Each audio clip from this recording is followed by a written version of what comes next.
Pranks are supposed to end in laughter, but sometimes one moment changes everything. Hi, it's Tucker, and today I'm covering some of the most fatal pranks ever recorded. From a woman who leaned over her birthday cake moments before disaster struck to a wife hiding in the dark to scare her husband, only for it to end in tragedy. It was February 22, 2015 in Mesa, Arizona. The sun had dropped below the horizon and the temperature outside had settled into the low 60s. The streets around the commercial strip were mostly empty. Storefronts had gone dark. Parking lots that held dozens of cars during the day now sat nearly vacant. A small fitness center near the end of the strip was technically closed. The sign on the door read the posted hours, and those hours had passed. But the building was not empty. Staff had access after hours, a common arrangement at smaller gyms where employees use the equipment on their own time. An informal perk, understood but unwritten. The space inside was modest, a single open room with rubberized flooring, a row of treadmills along one wall, free weights along another, and a few machines in the center. Only half the ceiling lights were on. The room sat in a dim, functional half-light. 2 people were inside. Clara Sply was 28 years old. She worked at the facility, part administrative, part floor support, the kind of role that required her to be present and approachable more than anything else. She had been there just over a year. Consistent, punctual, easy to work with. She used the gym after closing several nights a week. She would run for 30 to 40 minutes, stretch,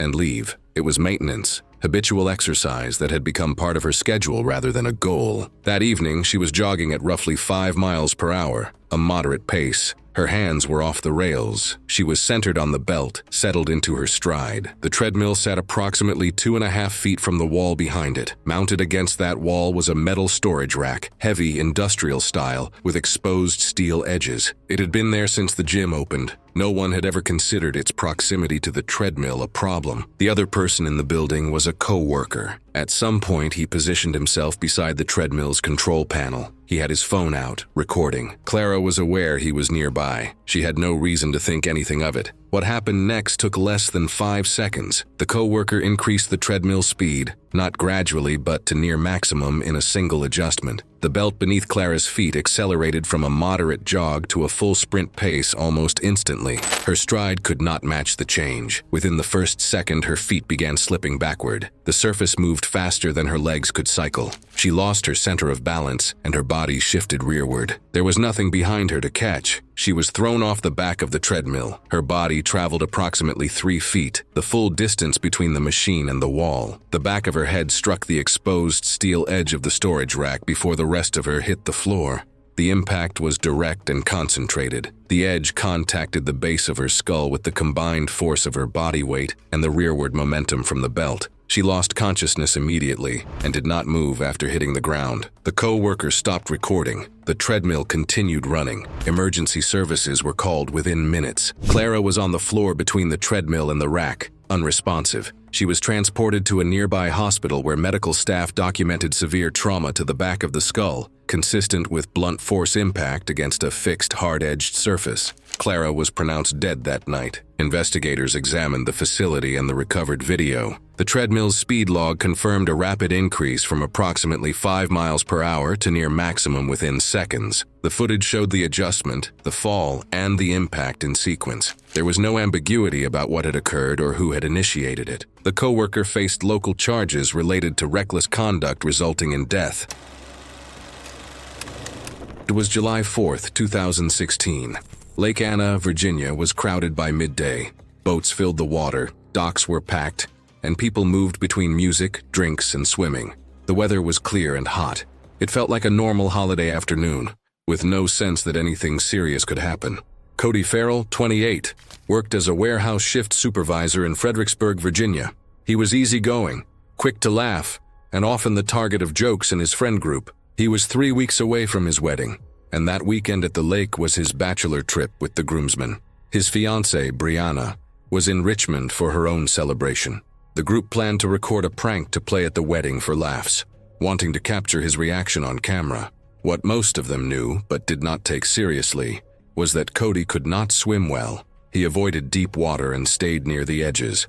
The group rented a 2-level pontoon boat. By early afternoon, Cody had consumed around 8 to 10 drinks over 4 hours. At about 2:30 p.m., he fell asleep on a padded bench on the upper deck about 8 to 10 feet above the water. One of the groomsmen, Marcus, had brought a large inflatable paddleboard. While Cody was asleep, the group planned a prank. They decided to place him on the board, tie his wrists together in front with zip ties, loosely bind his ankles, and push him into the water. They talked about it for several minutes. One suggested making sure he landed flat, while another briefly brought up using a life jacket, but the idea was dismissed. No one tested the board with a weight.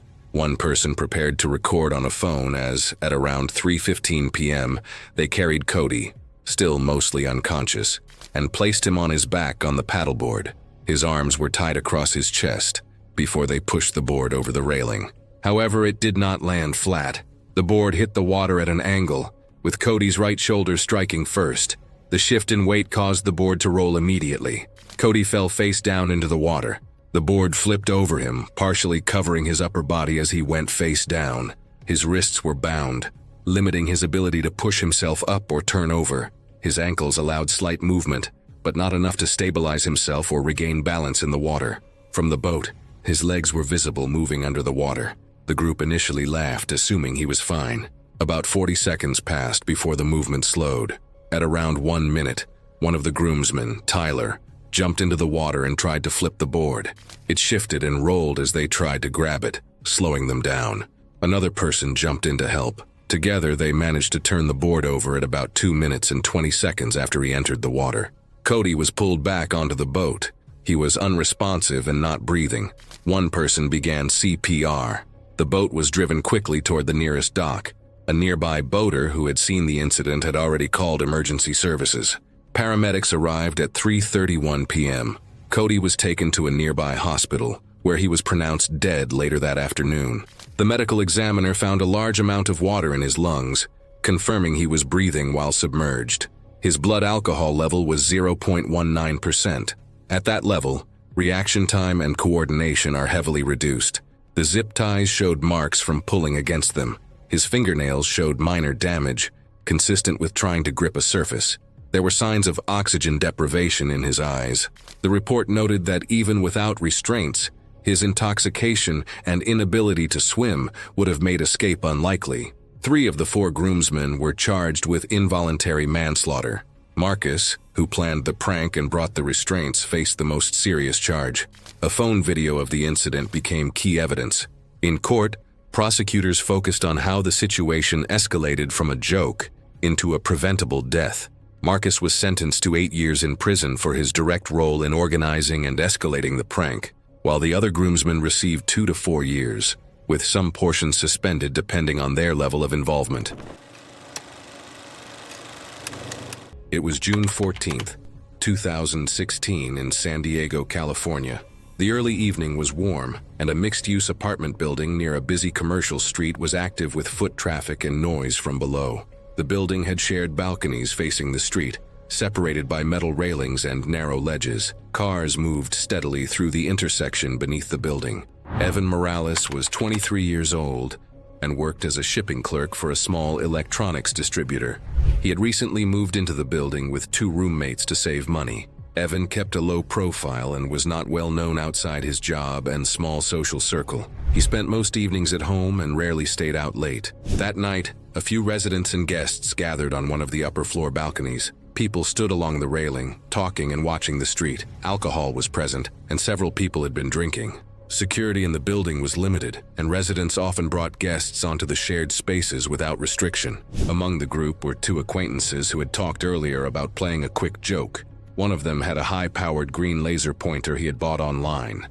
The device produced a bright dot that was visible even in low light. The plan was to shine the laser briefly on Evan, or the wall near him, then admit it was a prank. No one discussed what Evan might do if he reacted suddenly. The prank was not cleared with anyone else on the balcony. Just after 9 p.m., Evan stood near the railing, facing the street. Below him, cars slowed at a red light.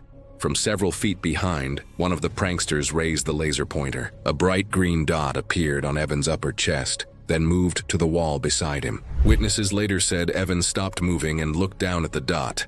He turned his head toward nearby buildings across the street. The laser appeared again, this time on the railing near his hands. Based on his actions, it appeared Evan believed the dot was a real threat. He stepped backward, then quickly turned toward the railing. In one motion, he climbed onto the ledge, likely attempting to drop down to the balcony below. The distance was greater than it appeared. As Evan shifted his weight, his footing slipped. His hands lost contact with the edge. He fell several stories. On the way down, his body struck a storefront awning before hitting the sidewalk. People on the balcony shouted and rushed toward the railing. The laser pointer fell to the ground during the scramble. Pedestrians below ran toward Evan as nearby drivers stopped their cars. Someone called 911 while others tried to keep people back. Later findings confirmed that Evan died from injuries caused by the fall. Investigators determined that the laser prank triggered the chain of events that led to his death. The individuals who used the laser were questioned but not criminally charged. Afterward, residents reported fewer gatherings on the balconies. The building management issued reminders about shared space rules. The laser pointer was never recovered, and the balcony where the incident occurred remained quiet in the weeks that followed. It was March 18, 2017, late afternoon in Rio de Janeiro's complex urban sprawl. On the fourth floor of a worn apartment building, a small lapse in judgment intersected with unforgiving height and concrete. Matheus Ribeiro, 24, was a small-time content creator known for documenting social issues in his community. He had a modest following on social media and was committed to shedding light on the daily struggles in his neighborhood, from inadequate sanitation to local crime patterns. Matheus balanced his creative work with a part-time job at a local internet cafe, and he was careful to maintain a low profile while navigating the challenges of life in a densely populated urban environment. Friends described him as politically aware, intelligent, and deliberate, but prone to anxiety in high-pressure situations. Matheus's environment was inherently hazardous. His apartment complex had narrow balconies with low railings approximately 36 inches high, stairwells without adequate lighting, and uneven flooring prone to crumbling in places. The wrought iron fencing below the balconies was designed to deter trespassers, but it also created a lethal hazard in case of a fall. Matheus had navigated these spaces safely many times before, relying on caution, but the precarious layout and high-density neighborhood meant even minor miscalculations could have severe consequences. That evening, several acquaintances forced entry into Matheus's apartment as part of a planned prank they called the Influencer's Ambush. After pushing in the door, they began igniting small firecrackers inside the entryway and living area, producing sharp explosions, smoke, and flashes of light in the confined space as if a gang raid was occurring. The prank was intended to capture his startled reaction for online sharing, but no one considered the risks of panic in a small apartment with direct access to a balcony. Startled by the sudden blasts at close range and the intrusion into his home, Matheus reacted reflexively. Disoriented and attempting to escape what he perceived as immediate danger, he moved backward toward the balcony. In the chaos, he misjudged the distance to the railing and stepped into open space. He fell forward over the low balcony barrier, arms extended instinctively, and dropped approximately 40 feet to the street below. Witnesses later described hearing the firecrackers followed by a single, heavy impact. He landed directly on the wrought iron fence below, the spikes piercing his torso. The spikes entered laterally at the chest, just beside the sternum, and through the abdomen below the right rib cage, puncturing the lungs and major blood vessels. Blood pooled immediately around the points of contact. Neighbors ran toward the scene, some screaming, some attempting to stabilize his body. But the severity of the injuries was evident. One neighbor called emergency services, who arrived within 12 minutes, navigating the narrow alley. Paramedics assessed the injuries and confirmed that Matheus had already succumbed to the trauma. The coroner's report listed penetrating trauma to the chest and abdomen, ruptured lungs, and major blood vessel damage. The cause of death was immediate massive internal injury from impalement on the metal fence. After the incident, Matheus's family removed his online content to protect his privacy and mitigate further distress. Authorities pursued legal action against the friends responsible for the prank, resulting in manslaughter charges for gross negligence due to reckless endangerment. It was March 14, 2017, A busy domestic airport in Atlanta moved at its usual pace, with long lines, rolling luggage, and constant announcements echoing through the terminal. Security checkpoints processed hundreds of passengers each hour. Nothing that morning seemed unusual. It was a normal Tuesday. Emilio Restrepo, 23, had been saving for 8 months for this trip. He was a first-generation Colombian-American from a small city in Georgia, working as a line cook. Co-workers described him as hard-working but often anxious. He had a history of panic disorder and was not consistently taking his medication. This was his first time flying internationally alone, planning to visit his grandmother in Medellin. In the 2 weeks before his flight, he had worked 14 straight days to afford the ticket. The person who drove him to the airport said he already looked tense before getting out of the car. 2 co-workers, Jared and Pete, came with him to the airport, pretending to see him off.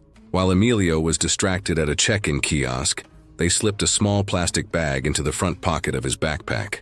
Inside was a sealed packet of white granular substance. Jared recorded the setup on his phone. They planned to reveal it as a prank after security and post the reaction online. They chose Emilio because they expected a stronger reaction due to his anxiety. At 7:42 a.m., Emilio placed his backpack on the conveyor belt.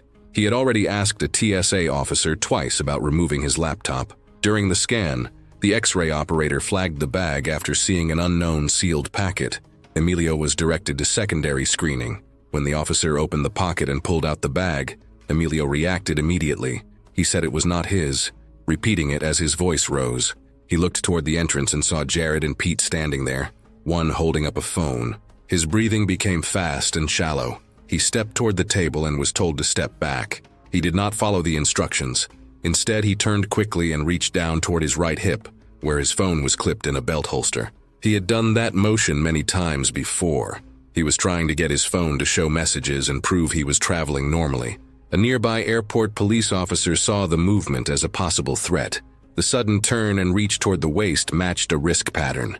The officer reacted within seconds and fired a Taser X-26. Both probes hit, one in the upper back and one in the lower back. The electric current caused full muscle lock. Emilio lost all control of his body. He fell straight backward. His body stiffened and his arms stayed at his sides. He could not react or catch himself. The back of his head struck the hard tile floor with full force. Witnesses nearby saw the fall, and cameras recorded it from several angles. He showed no movement after the impact. Officers and airport medics responded within seconds. He was taken to a nearby hospital. A CT scan showed a large brain bleed and a fracture at the base of his skull. Doctors performed emergency surgery, but the bleeding could not be stopped. Emilio died later that morning, about 4 hours after the fall. The taser did not directly cause his death. There was no heart failure and no lasting damage from the shock itself. The cause of death was the impact. The electric current prevented any reflex to break the fall, leading to the head injury. Tests showed no drugs or alcohol in his system. Jared and Pete were arrested at the airport within an hour. The evidence showed the moment the bag was placed in the backpack. Both were charged with involuntary manslaughter and reckless conduct. The officer who used the taser was placed on leave and later cleared after review. Jared was later sentenced to 10 years in prison, while Pete received 8 years for his role in the incident. It was September 7th, 2017, in Chicago, Illinois, where steady rain fell throughout the evening as temperatures held at 58 degrees Fahrenheit. The third-floor apartment overlooked a busy street where regular traffic noise provided constant background sound. 24-year-old Una Bell worked as a graphic designer and had been living with her boyfriend for 3 years in what friends described as a stable relationship. Medical records would later reveal she had been managing depression and anxiety with prescribed medication, though recent dosage adjustments had been made. Colleagues knew her as creative and sensitive, someone who took personal relationships seriously. Investigation revealed that her closest friend had grown concerned about what she perceived as complacency in Una's relationship. According to the friend's statement to police, she believed that some manufactured drama might reinvigorate the couple's connection and devised a scheme to create fake evidence of infidelity. Phone records also showed she'd been drinking earlier, which may have impaired her judgment. During the early evening hours, the friend sent carefully constructed digital evidence to Una's phone, including manipulated screenshots of supposed conversations between her boyfriend and an unknown woman. She had also prepared a photograph of his car parked at a hotel, though this image had actually been taken weeks earlier during an unrelated business trip. Phone metadata later recovered by investigators showed that Una repeatedly viewed and forwarded these materials to another friend, accompanied by increasingly distressed text messages expressing shock and betrayal. The digital evidence appeared convincing enough to trigger genuine emotional distress in someone already vulnerable due to her mental health condition. Over approximately 45 minutes, Una's emotional state deteriorated rapidly as she processed what she believed was proof of her boyfriend's unfaithfulness. During this period, she made several phone calls to her boyfriend, though he was unable to immediately explain the fabricated evidence since he was unaware of its false nature. As her distress intensified, Una consumed a significant quantity of her prescribed benzodiazepine medication along with alcohol. The combination of these substances, particularly in someone already taking psychiatric medications, created a dangerous situation involving central nervous system depression. Toxicology experts noted that her recent medication adjustment made her more vulnerable to unpredictable reactions. Her boyfriend, concerned by her increasingly incoherent phone calls, drove immediately to the apartment. Upon arriving, he discovered Una unresponsive on the living room floor, with shallow, irregular breathing patterns consistent with respiratory depression from the drug and alcohol combination. Emergency medical services responded within minutes of his call for help. Paramedics documented severely depressed respiratory function and probable aspiration of stomach contents. Sedation from the drug-alcohol combination likely suppressed her gag reflex, increasing the risk of inhaling stomach contents. Standard reversal agents were considered but not administered due to the risk of seizures in mixed substance ingestions. Despite aggressive airway management and supportive care during transport and at the hospital, Una's condition continued to deteriorate. She progressed to complete respiratory failure and was pronounced dead after resuscitation efforts proved unsuccessful. The medical examiner determined the cause of death as acute combined benzodiazepine and alcohol toxicity with aspiration complications. The subsequent investigation revealed the fabricated nature of the infidelity evidence through phone data analysis. The friend who created the false materials faced criminal charges related to actions that contributed to the death. It was July 28, 2018. In Bakersfield, California, the Central Valley had been locked in a heat wave for the better part of a week. By early afternoon, the temperature had climbed to 102 degrees. The air was dry and still. No breeze, no cloud cover, just flat sunlight pressing down on everything it touched. Asphalt shimmered. Metal surfaces burned to the touch. A residential street on the south side of the city sat mostly quiet. In the driveway of one house, a dark-colored sedan sat parked in direct sunlight. It had been there for hours. Windows up, doors shut, no shade overhead. The car had been absorbing heat since morning. A group of young people had gathered at the house. It was a weekend afternoon with no particular plan. Music played from inside. Someone had a camera out. Phoebe Knoll was among them. Phoebe was 19 years old. She was a college student taking summer classes and working part-time at a cafe. Early shifts, register work, the kind of job that kept her busy without defining her. She was social and easygoing, the youngest in most groups she moved through. Friends described her as trusting,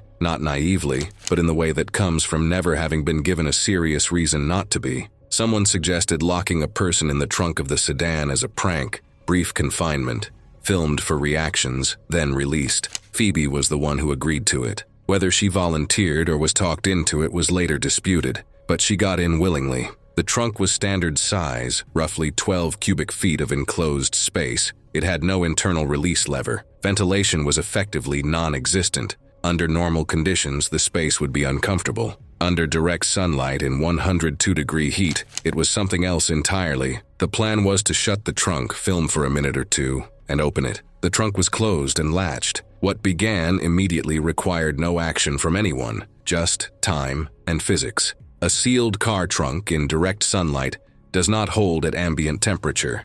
It exceeds it. Studies on enclosed vehicles in similar conditions have documented temperatures climbing 30 to 40 degrees above outside air within 20 minutes. In a trunk, smaller, darker, less air volume, the rise is faster. Within the first few minutes, the air inside would have become noticeably hot.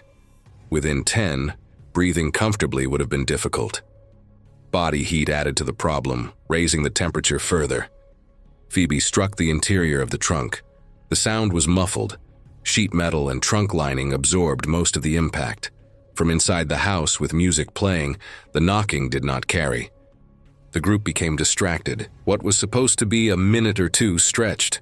People moved inside. Conversation shifted. The trunk sat in the driveway under full sun. 20 minutes passed, then 30.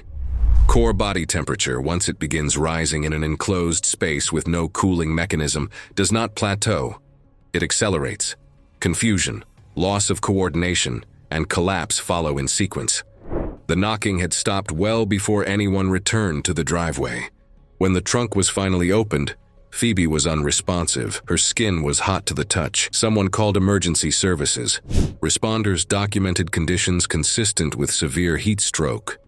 Core temperature far above survivable range and systemic failure already underway. She was pronounced dead shortly after arrival. The investigation focused on duration and awareness. Phone records and footage established a timeline. The trunk had been closed for approximately 25 to 30 minutes. Thermal modeling of the vehicle indicated trunk air temperature likely exceeded 140 degrees within that window. The case did not hinge on whether anyone intended harm. It hinged on confinement, placing a person in a sealed, unventilated space under extreme heat with no means of self-release. Those involved faced charges related to unlawful confinement resulting in death. The court treated the conditions not as an unforeseen complication, but as a foreseeable and avoidable cause. The timeline became the central piece of evidence, not just how long she was inside, but how easily that time had slipped away. No mechanical failure, no external force, just a closed space, rising heat, and a delay that no one corrected in time. It was January 14th, 2016, in downtown Seattle, where morning rain left the sidewalks and building entrances slick with moisture. Inside a 15-story office tower, the marble floors near the elevator bank still showed a faint sheen from recent cleaning, and small puddles accumulated where employees tracked in water from outside. The 15th floor housed the claims department of a long-established regional insurance firm. Most staff filtered in just before 9 a.m., hanging damp coats, shaking off umbrellas, and settling into cubicles that overlooked the city's dense winter clouds. Witnesses later told investigators the atmosphere was typical for a rainy weekday, quiet enough to hear phones ringing and keyboards tapping, but busy with employees preparing for morning meetings. Harold Hal Peterson, 52, had arrived shortly before the usual rush. Co-workers noted he followed his routine precisely, stopping at his desk only briefly before heading toward the conference area with his briefcase, printed reports, and laptop. He was known for maintaining strict timing before presentations, often walking the corridors at a brisk, practiced pace.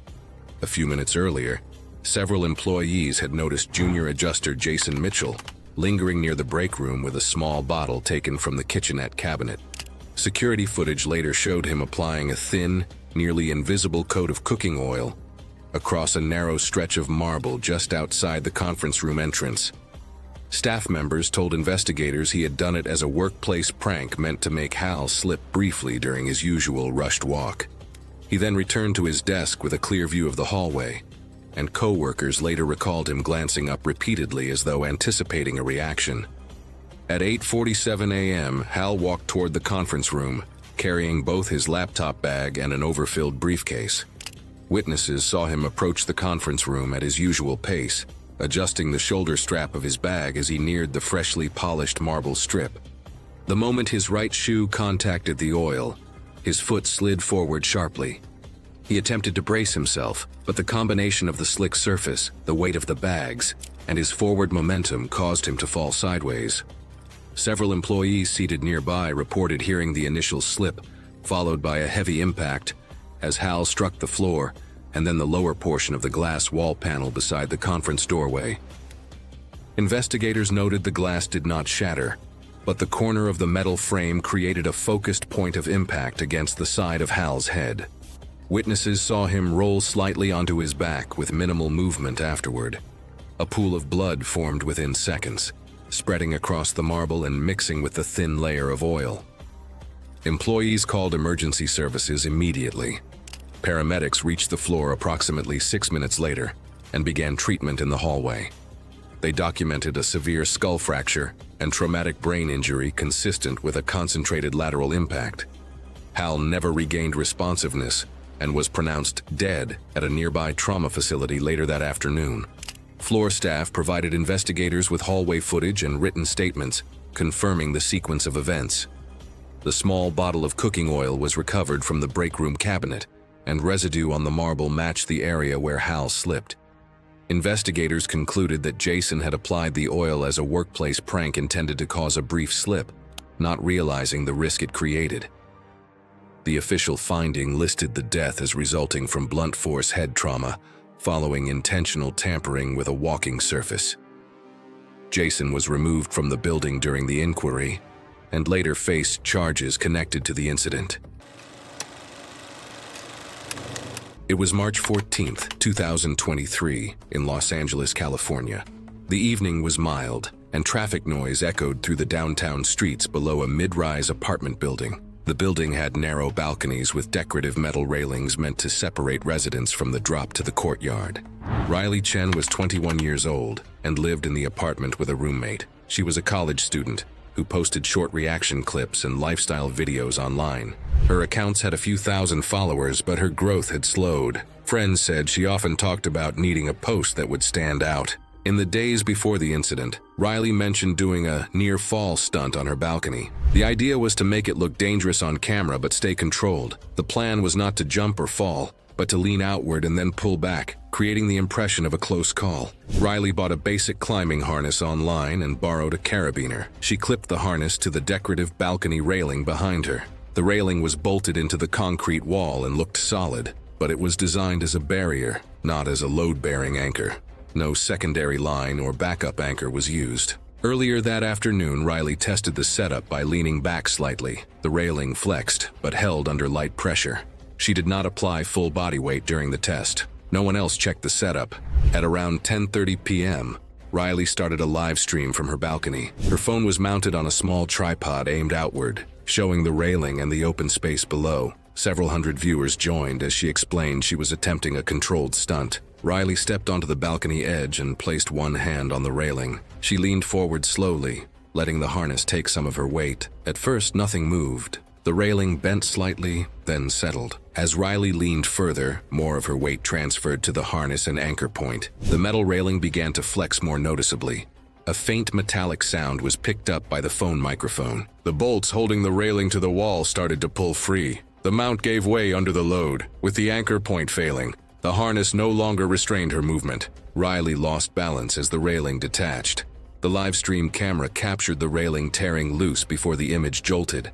Riley fell forward over the edge of the balcony. She fell several stories into the building's inner courtyard. The phone remained on the tripod, continuing to stream until the connection cut out moments later. Residents in nearby apartments heard a loud crash and looked down into the courtyard. Someone called 911. Building security arrived and cleared the area. Riley died from injuries caused by the fall. Investigators later reviewed the live stream footage and the balcony hardware. They determined the stunt had been planned as a fake near fall and that the railing was never intended to support body weight. The incident was ruled an accident caused by improper use of safety equipment and an unsuitable anchor point. Afterward, the building management inspected other balconies and posted notices warning residents not to sit or lean on railings. The live stream footage was removed from the platform, but copies circulated briefly before being taken down.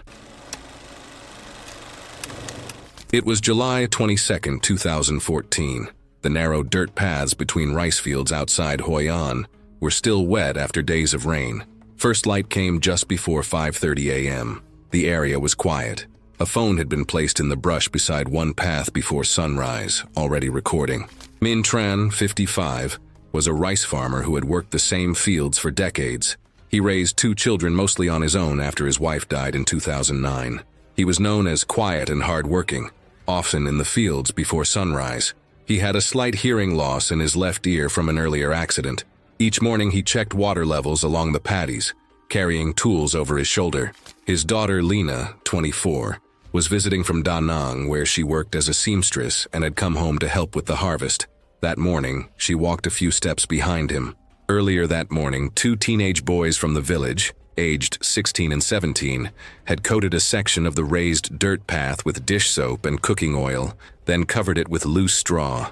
The spot sat on a slight curve, making the surface difficult to notice until someone was already stepping onto it.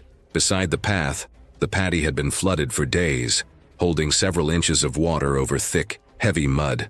They planned to record someone slipping and share the video later, expecting a harmless reaction. Min and Lena left their house just after dawn and followed the narrow, raised path between the flooded fields. The surface looked the same as the rest, packed dirt with scattered straw. But as Min stepped onto the covered section, his left foot lost grip instantly. There was no warning. The thin layer of straw shifted under him, sliding over the slick mixture beneath. His weight carried forward before he could react. His right foot tried to plant, but it found no stable ground. His body twisted sharply to the left as his footing gave way. The tools over his shoulder swung outward, pulling him further off balance. In one motion, he slipped off the edge of the path. The drop was short but uncontrolled. His left shoulder struck first, followed by the side of his head hitting the submerged ground at the edge of the paddy. The water hid the surface, but beneath it was compacted clay, hard and unyielding. The impact was heavy and direct, and he came to rest at an angle. His upper body lay in the shallow water, face turned downward, cheeks submerged. One leg remained caught on the edge of the path, twisted beneath him. There was no movement. Lena reached the same spot seconds later. She stepped forward without seeing the hazard. Her foot slid immediately. She fell forward, her knees hitting the path, followed by the right side of her head striking the hard edge. The impact left her disoriented. When she lifted her head, she saw her father lying motionless in the water. She called out to him, but there was no response. She tried to move toward him, pressing her hands into the mud, but it gave way under her weight. Her palms sank, her knees slipped, and she could not gain traction. She began shouting for help. Nearby farmers heard her and ran toward the path. When they arrived, they stepped around the slick section and entered the water. 2 of them lifted Min and pulled him onto the path. His body was limp, his head falling back, his arms unresponsive. They checked for breathing and pulse.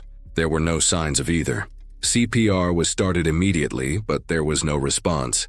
Medical reports stated that the fall fractured the left side of his skull and caused severe head trauma, rendering him unconscious on impact. The force of the fall had likely caused immediate loss of vital function. When he was pulled from the water, he had no pulse and was not breathing. He was pronounced dead at the scene later that morning.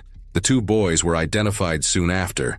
Because of their ages, the case was handled under juvenile law and drew attention within the community.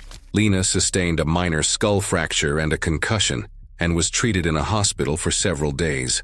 She later returned to Da Nang and stayed away from the village for over a year. The land was sold the following year, and neighbors helped harvest the remaining rice as a gesture to the family. It was October 31st, 2017, in a quiet suburban neighborhood in Plano, Texas. The evening air was cool, and moisture from earlier dew left a slick sheen on roofs and outdoor surfaces across the area.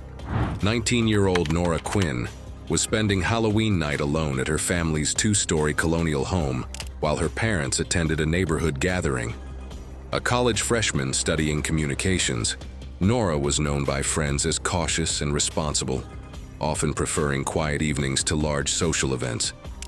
The house sat on a peaceful cul-de-sac lined with mature oak trees that partially blocked the streetlights, creating uneven visibility across the property. Her 22-year-old brother worked in retail management and had a reputation for elaborate pranks among his friend group. That evening, he convinced 2 co-workers to help execute what they considered a harmless Halloween scare. The brother later told investigators that he never imagined Nora would think the intrusion was real. Using his spare key to the family home, the 3 young men entered through the back door while Nora was upstairs in her bedroom. The group moved through the darkened house carrying flashlights.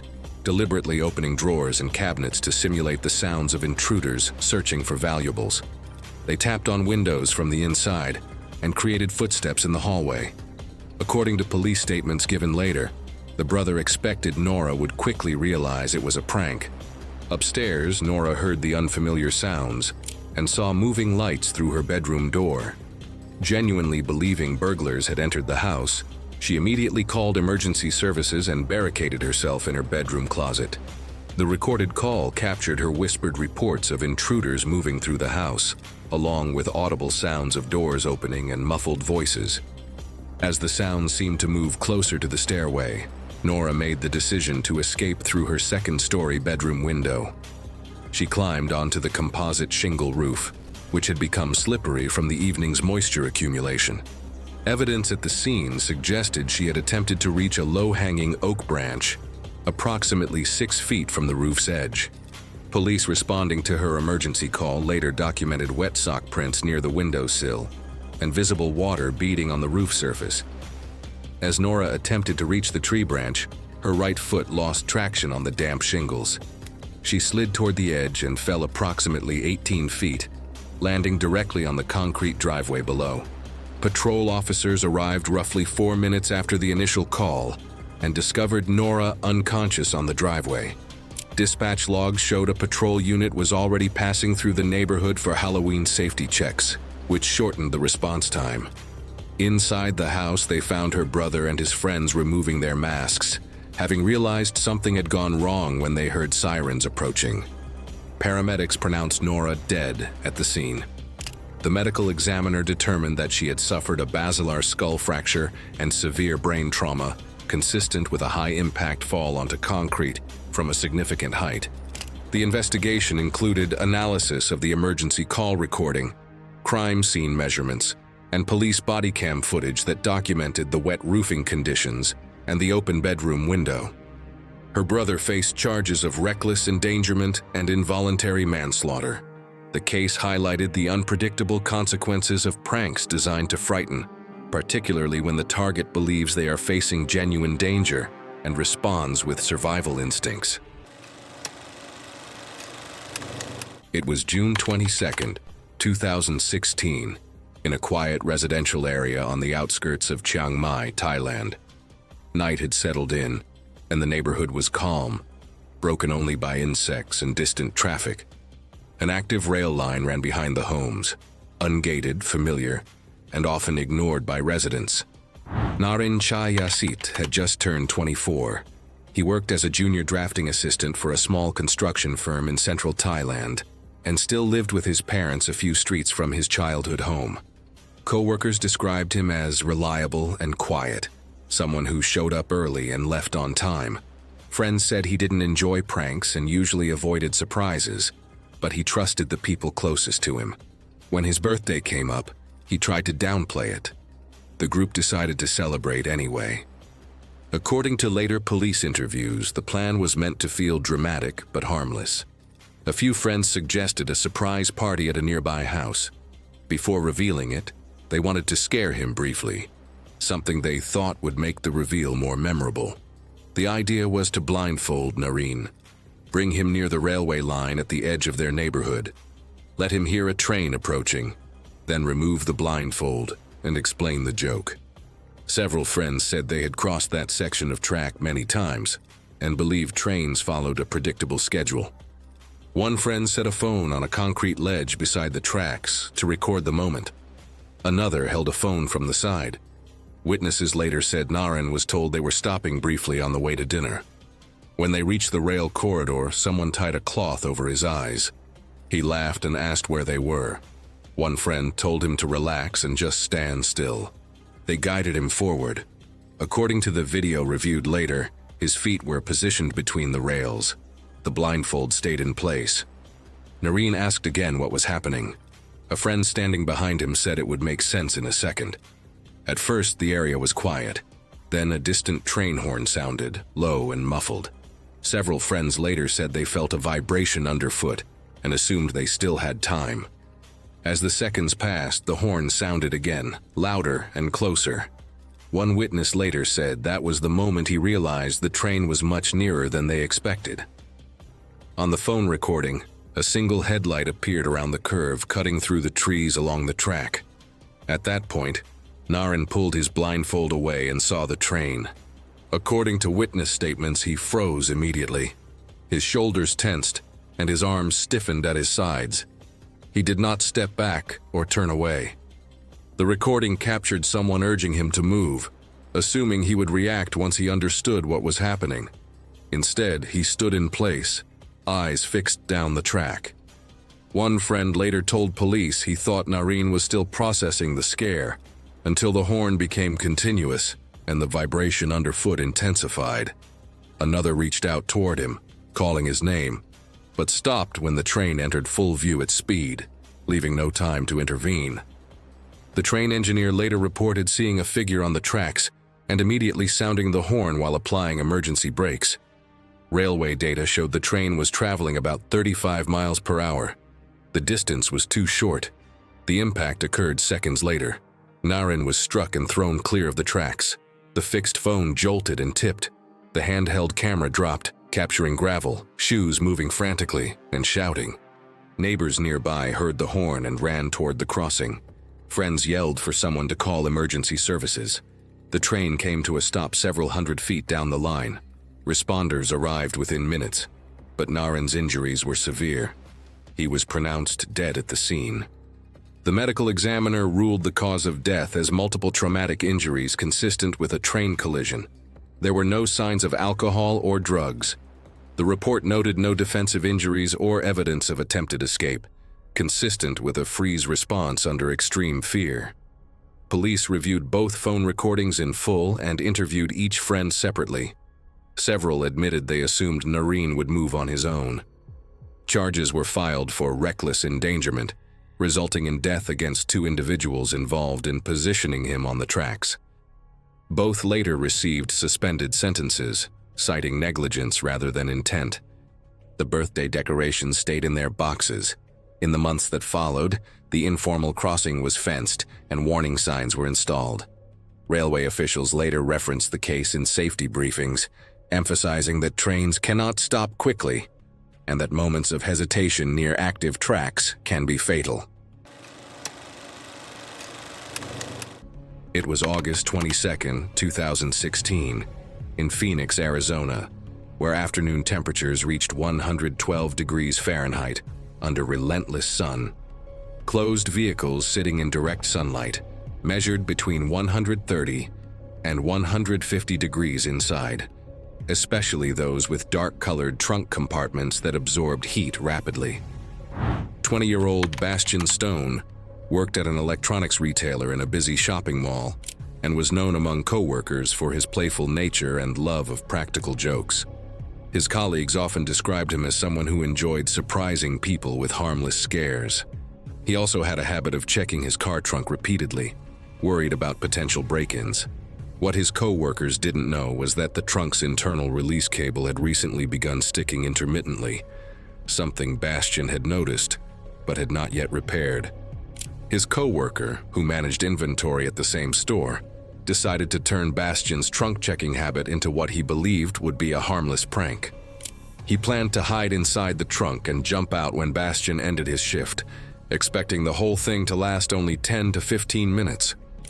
Previous playful jump-scare pranks among the team had gone smoothly, which made him think this one would be just as harmless. During the afternoon shift change, while Bastian remained inside helping customers, the co-worker used Bastian's habit of leaving his car unlocked during work hours, a practice multiple employees later confirmed. With the vehicle accessible, he climbed into the trunk of Bastian's dark-colored sedan parked in the employee section of the mall lot. The car had been sitting in full sun exposure for hours, and the trunk's temperature continued rising as the metal surfaces absorbed heat. Store records showed that a complicated customer issue extended Bastian's shift far longer than expected. Meanwhile, the trunk's interior reached dangerously high levels. As temperatures climbed, the co-worker attempted to adjust his position inside the confined space. Forensic inspectors later determined that this movement likely worsened the sticking release cable, making it difficult or impossible to activate from inside. After roughly 40 minutes in the superheated compartment, he began showing signs of severe heat exhaustion. Rising heat overwhelmed his body's ability to regulate temperature. Early confusion, dizziness, and dehydration set in quickly, impairing his ability to recognize or use the emergency handle. By the time Bastian finally walked to his car and opened the trunk, the co-worker was semi-conscious, with hot, dry skin and shallow, rapid breathing. Witnesses saw Bastian immediately call for help and attempt to cool him. Emergency medical services arrived within minutes. Paramedics recorded a core body temperature above 105 degrees Fahrenheit and began aggressive cooling procedures. Despite rapid transport, ice pack cooling, and advanced life support efforts at the hospital, the prolonged exposure had already caused irreversible damage to multiple organ systems. He was pronounced dead less than an hour after being found. The medical examiner determined the cause of death as heat stroke resulting from confinement in an overheated vehicle compartment. Vehicle forensics confirmed that the trunk's release cable showed signs of intermittent mechanical sticking, consistent with a partial jam. Investigators concluded that the co-worker likely attempted to escape, but could not activate the compromised mechanism, with heat-induced confusion further limiting his ability to respond.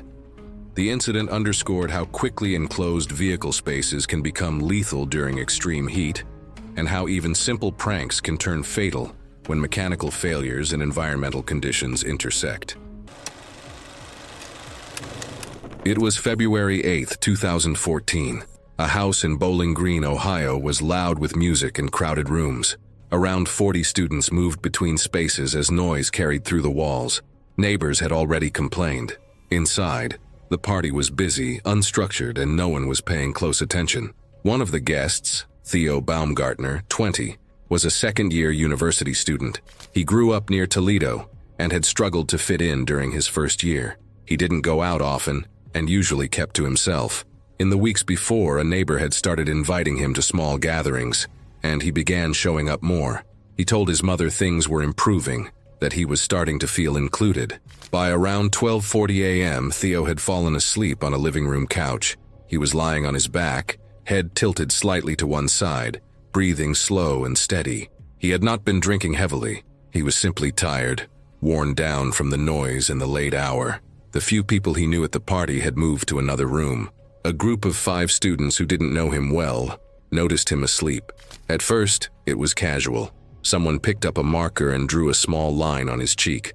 There was laughter, a few photos, nothing unusual for a party setting. Then someone suggested adding something else for a bigger reaction. A piece of candy was placed near his lips. He didn't respond. The group kept going. Chips, small items, each one meant to get a reaction when he woke up. When nothing happened, someone grabbed a ping pong ball from a nearby table. There was brief hesitation, then it was brought closer. One person pressed it lightly against his lips. Theo shifted slightly but did not wake. The ball was pushed just past his lips and held there for a moment. At first, nothing changed. Then his jaw moved slightly. His body made a small reflex motion, followed by a sudden inhale. The ball shifted inward, sliding past his tongue and into the back of his throat. The change was immediate. A faint clicking sound came from his mouth as his airway became blocked. His chest moved, but almost no air passed through. His breathing turned tight and high-pitched. At first, a few people laughed, thinking he was reacting to the prank. Then his face began to darken, and his movements became weak and uncoordinated. The mood shifted quickly. Someone said to pull it out. One person reached into his mouth but couldn't grip the ball. It was smooth and lodged too far back. Another tried, pushing deeper by mistake before pulling away. Someone attempted the Heimlich maneuver, but Theo's position on the couch made it ineffective. Panic spread through the room. Emergency services were called immediately. Instructions were given to turn him onto his side and continue trying to clear his airway. The obstruction did not move. His body became still. When emergency responders arrived, they used specialized tools to locate and remove the ball. It was successfully taken out, but too much time had passed. Theo had gone without enough oxygen for several minutes. At the hospital, scans showed severe brain damage caused by oxygen deprivation. His body remained alive, but there was no recovery of brain function. He was declared brain dead 2 days later and removed from life support shortly after, with his parents present. 3 students involved in the incident were later charged with involuntary manslaughter. Each of them was sentenced to between 9 months and 3 years in prison, with penalties varying based on their level of involvement. It was May 8, 2016 in Cebu City, Philippines. The heat inside a small neighborhood furniture shop lingered even in the late morning, and workers moved between sanding tables, stacks of lumber, and partially finished cabinets. The shop was undergoing renovations, leaving scraps of wood, loose boards, and exposed metal brackets scattered around the floor. A single ceiling fan rotated slowly, barely pushing the warm air. Among the employees was 38-year-old Marlon Rivera, a general laborer who handled sanding, lifting finished panels, and organizing supplies. He lived a short walk from the shop and usually changed into his outdoor slippers during break times to cool off his feet.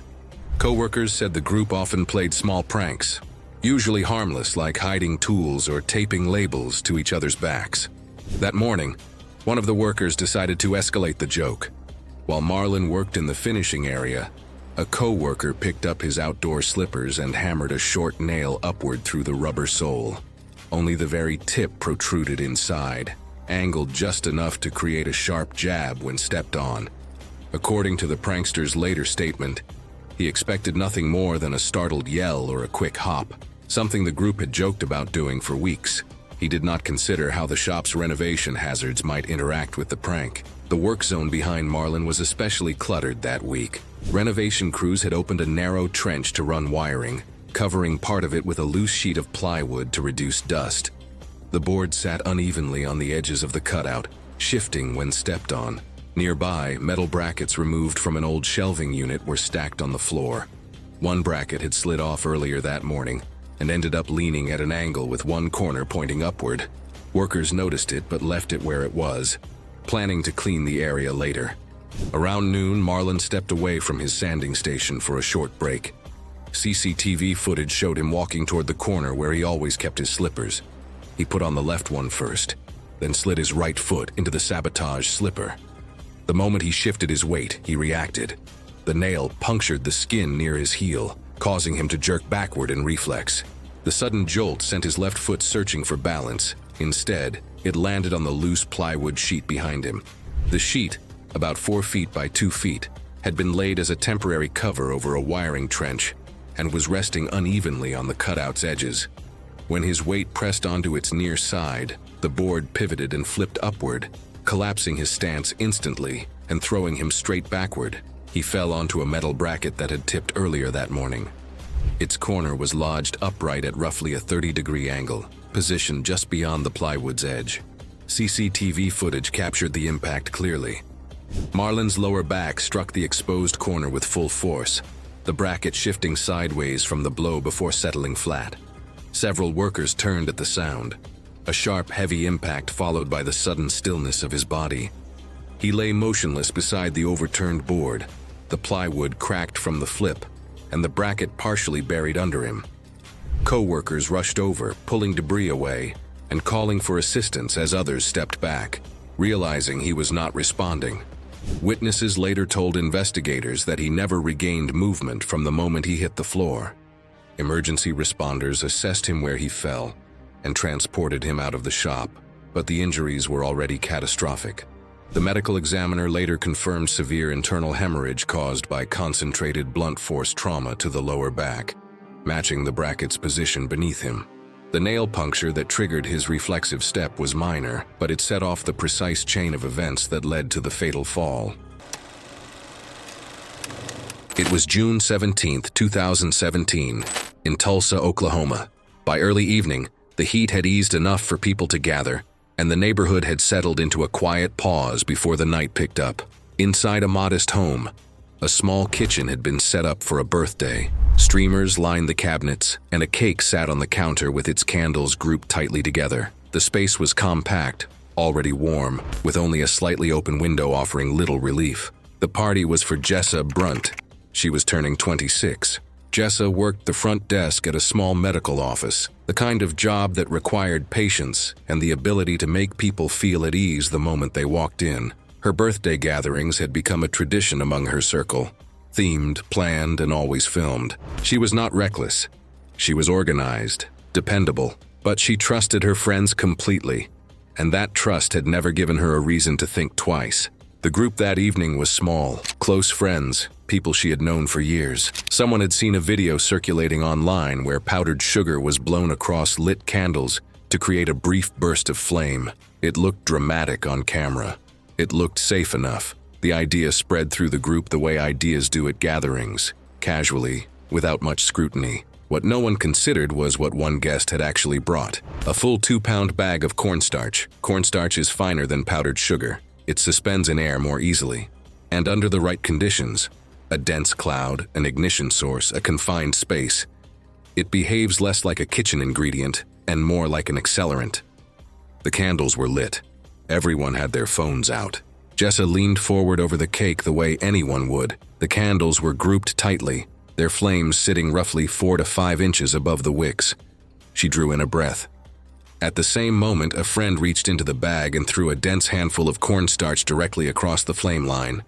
The cloud that formed was thick, far thicker than anyone had anticipated. It hung directly in front of Jessa's face. When she exhaled, her breath pushed the cloud outward, keeping it dense and airborne. The ignition was instantaneous. The cornstarch did not simply catch fire, it detonated in place. A flash fire expanded outward from the candles in less than a second, moving back through the suspended particles in every direction. The flame front reached Jessa's face before she could pull back. Her hair caught immediately. Fire moved across the front of her clothing. She inhaled during the flash, an involuntary response, drawing hot gases and burning particles directly into her airway. She staggered backward and struck the counter. The kitchen gave her nowhere to go. Friends reacted within seconds, grabbing towels, throwing water. The visible flames were out quickly, but the damage had already been done. When emergency responders arrived, Jessa was conscious but in severe distress. Her breathing was audible from across the room, hoarse and labored, each breath producing a restricted sound that indicated her airway had been compromised from the inside. Burns covered her face, neck, and upper chest. She was transported immediately. Medical staff documented findings consistent with thermal inhalation injury, damage caused by superheated air and combustion byproducts drawn directly into the lungs. Combined with her external burns, the injuries placed an overwhelming demand on her body. She did not survive the night. The fire marshal's report confirmed that the ignition source was the candle cluster, and the fuel was the airborne cornstarch cloud. The particle density, the confined space, and Jessa's proximity to the flame created conditions consistent with a dust flash fire. The individual who threw the cornstarch was identified through recovered video footage and faced local charges. It was November 12, 2014, in Mobile, Alabama, where mild autumn temperatures and clear skies made for steady afternoon foot traffic around a neighborhood convenience store on the city's west side. Regular customers moved in and out of the building, and the parking lot security cameras recorded a typical Friday pattern of brief visits and routine transactions. Dorothy Williams, 63, arrived shortly after 3 p.m. According to store footage, she followed her usual pattern of purchasing a small set of low-cost items and a selection of scratch-off lottery tickets from the counter display. Witnesses later described her as a quiet regular who often completed her purchases without extended conversation.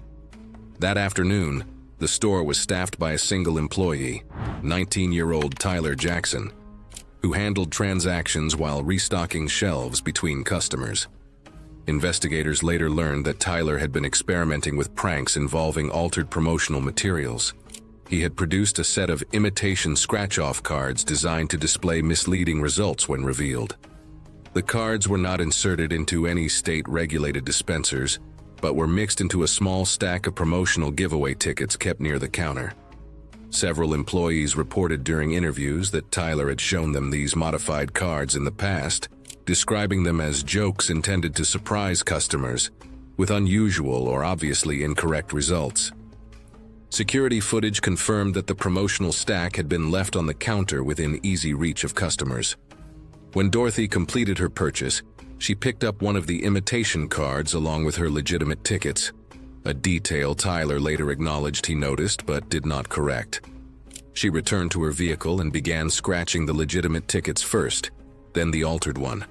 A customer walking toward the store noticed Dorothy exit her vehicle and approach the counter holding the imitation ticket.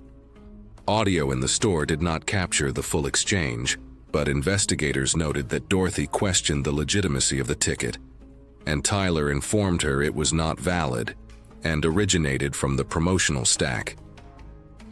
The customer reported seeing Dorothy pause after the explanation, brace her hand against the doorway frame and appear momentarily unsteady, with a noticeable change in her breathing before she stepped back.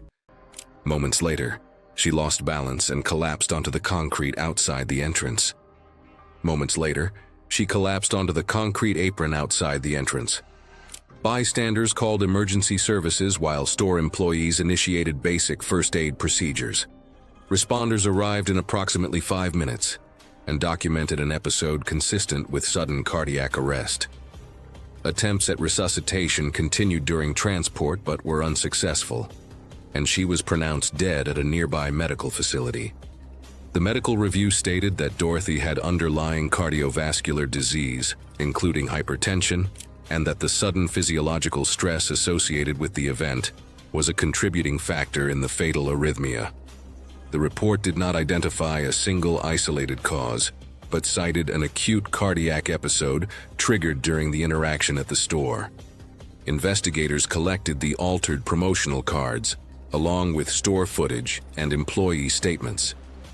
The final report concluded that the misleading scratch-off card had been created as part of a prank, and that its unintended distribution to a customer contributed to the chain of events leading to the medical emergency. Tyler was dismissed during the inquiry and later faced charges related to the production and distribution of unauthorized lottery-like materials. It was January 12, 2018 in Quezon City, Philippines, just before noon, inside a small apartment kitchen. The space was tight and ordinary, appliances humming as usual. A phone sat propped on the counter, recording continuously, capturing what was meant to be a harmless moment as it unfolded without pause. Paulo Reyes was 34 years old. He worked as an office clerk for a logistics company, spending long days handling paperwork and inventory reports. At home, he preferred simple routines, quick meals, short videos, and quiet time before heading back out. He and his wife occasionally filmed light-hearted prank clips in their kitchen. Nothing elaborate, just everyday moments meant to entertain friends in private chats. None of their videos involved stunts or planning. The phone was usually set down, recording continuously.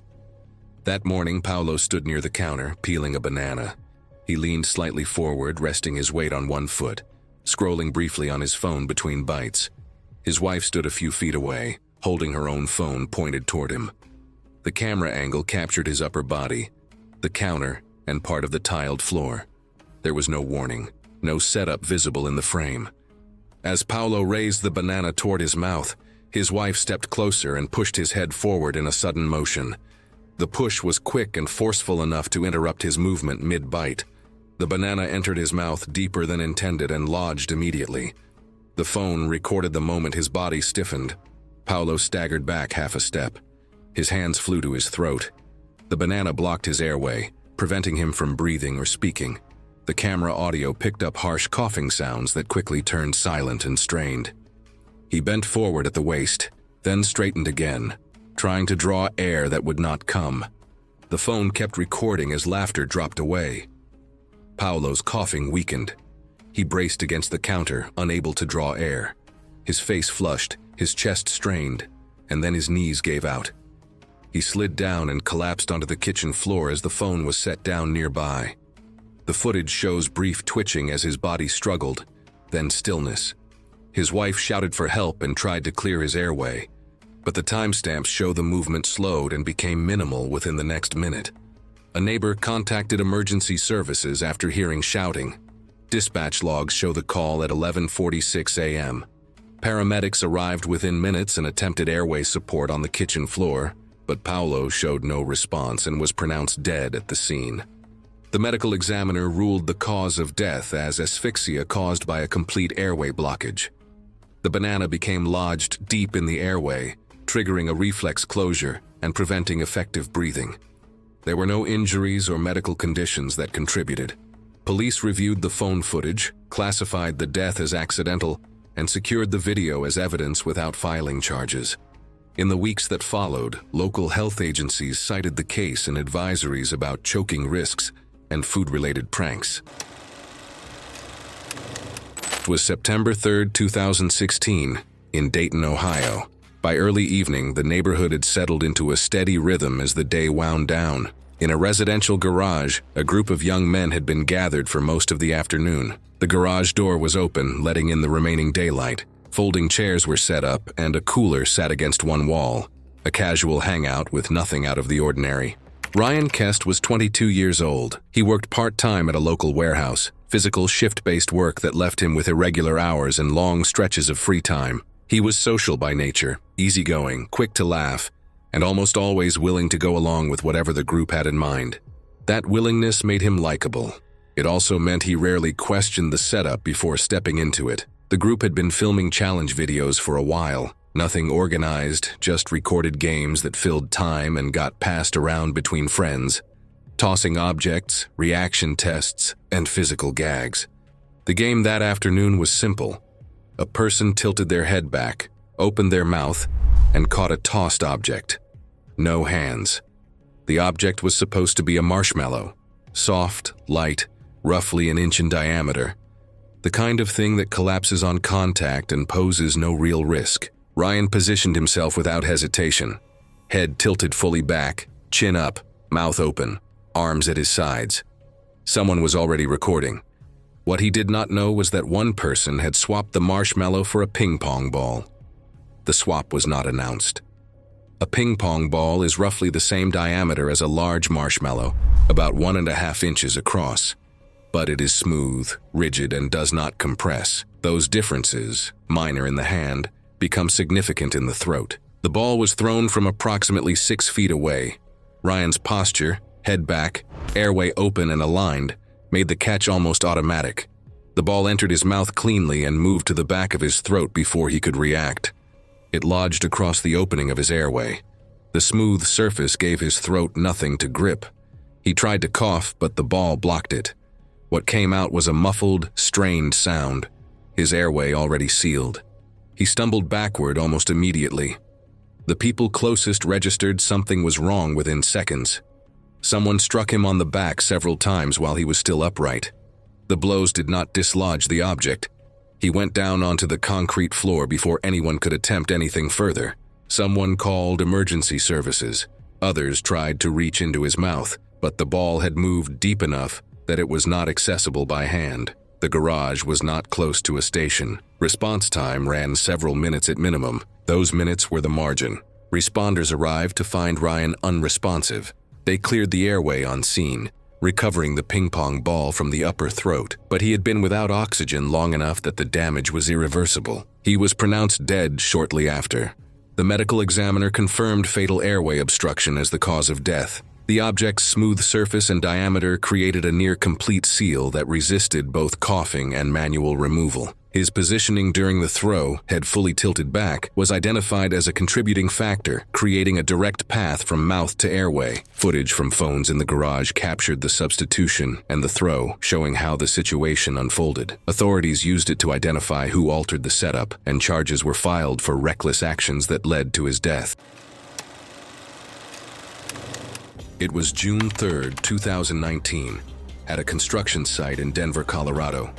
The clear evening maintained comfortable temperatures around 71 degrees Fahrenheit, with excellent visibility as daylight gradually faded. The active apartment construction project featured a 12-foot deep utility excavation surrounded by standard orange safety fencing. 31-year-old Tobias Fox served as a site supervisor and was known throughout the construction industry for his meticulous attention to safety protocols. Co-workers respected his thoroughness during daily inspections and his insistence on proper protective equipment usage. He had developed a reputation for catching safety violations that others might overlook. The project foreman, who had worked under Tobias for several months, had grown tired of what he perceived as excessive safety scrutiny. He decided to play what he considered a harmless practical joke by temporarily removing a 6-foot section of protective fencing around the excavation. According to his statement to investigators, his intention was to watch Tobias discover the apparent safety violation during his routine walkthrough. Workers had temporarily removed several safety caps earlier for alignment work and had not yet replaced them. Co-workers later told investigators that the foreman frequently joked about Tobias's strictness and underestimated the danger. As evening approached, Tobias began his customary final inspection of the construction site. This daily routine involved systematically checking various work areas, scaffolding connections, and safety installations before securing the site for the night. He carried a standard flashlight to examine areas where natural lighting had become insufficient. The excavation area had been properly marked and fenced throughout the day with barriers, warning signs, and reflective tape. However, the removed fencing section created an unmarked gap in the safety perimeter that was not immediately visible in the diminishing light conditions. While examining overhead scaffolding work near the excavation, Tobias focused his attention upward and began walking backward to get a better viewing angle of the structural connections. The foreman, positioned approximately 30 feet away, witnessed Tobias approaching the unprotected opening, but realized too late that his co-worker was unaware of the missing barrier. Tobias stepped directly into the gap and fell the full 12 feet into the excavation. The bottom of the trench contained exposed steel reinforcement bars and concrete debris from ongoing utility installation work. Workers had temporarily removed several safety caps earlier for alignment work and had not yet replaced them. During his fall, he struck multiple pieces of uncapped rebar that had been left protruding from the excavation walls. The foreman immediately called emergency services and climbed down into the trench to provide assistance. He found Tobias conscious but severely injured, with obvious signs of internal trauma from the steel reinforcement bars. Emergency responders arrived and required specialized equipment to safely extract him from the confined space.